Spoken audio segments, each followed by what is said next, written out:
Maharashtra superfast news चॅनलमध्ये आपले सहर्ष स्वागत आहे। का सत्याची धार लेखणीची महाराष्ट्रातील ताज्या आणि वेगवान बातम्या पाहण्यासाठी आपल्या हक्काचे चॅनल शेअर करा, लाईक करा आणि सबस्क्राईब करा। साई ट्रस्ट विद्यालयात एड्स प्रतिबंधक जनजागृती कार्यक्रम संपन्न। 250 विद्यार्थ्यांचा उत्स्फूर्त सहभाग।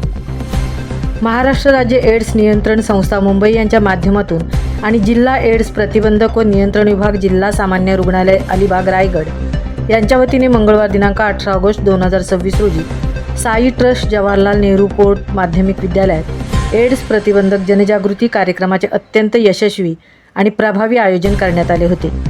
या विशेष उपक्रमात शाळेतील इयत्ता 9वी व 10वीच्या तब्बल 250 विद्यार्थ्यांनी उत्स्फूर्तपणे सहभाग नोंदवला।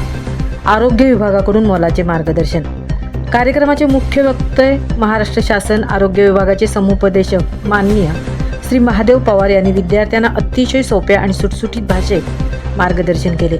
आपल्या व्याख्यानात त्यांनी एड्स म्हणजे काय, तो होण्याची कारणे, एड्सचा प्रसार रोखण्यासाठी कोणती खबरदारी घ्यावी, तसेच या आजारावरील उपलब्ध उपाय आणि वैद्यकीय उपचार या संदर्भातील सखोल माहिती दिली। किशोरवयीन विद्यार्थ्यांनी आरोग्यदायी सवयी आणि योग्य माहिती आत्मसात करणे ही आज काळाची गरज असल्याचे त्याने अधोरेखित केले। यावेळी त्यांच्यासोबत प्रयोगशाळा तंत्रज्ञ श्रीमती तृप्ती परझणे मॅडम या देखील उपस्थित होत्या। कार्यक्रमाच्या सुरुवातीला शाळेचे मराठी माध्यमाचे मुख्याध्यापक श्री गिरीश पाटील सर, इंग्रजी माध्यमाचे मुख्याध्यापक श्री भूषण जाधव सर आणि श्री अंकुश जोगळे सर यांनी उपस्थित प्रमुख पाहुण्यांचे विद्यालयाच्या वतीने सहर्ष स्वागत केले। शाळेचे इंग्रजी शिक्षक श्री राजेंद्र ठाकूर सर यांनी उपस्थित पाहुण्यांचा परिचय करून दिला आणि कार्यक्रमाचे प्रास्ताविक केले। त्याप्रसंगी विद्यालयातील शिक्षिका श्रीमती वर्षा म्हात्रे मॅडम, श्रीमती सुरेखा पाटील मॅडम आणि श्रीमती प्रीती कडू मॅडम आवर्जून उपस्थित होत्या। विद्यार्थ्यांच्या आरोग्यविषयक जाणीवा प्रगल्भ करणाऱ्या या स्तुत्य उपक्रमाबद्दल साई ट्रस्टचे अध्यक्ष सन्माननीय श्री नरसू पाटील सर यांनी विद्यालयाचे मुख्याध्यापक, शिक्षक आणि सर्व कर्मचाऱ्यांचे विशेष कौतुक केले व समाधान व्यक्त केले।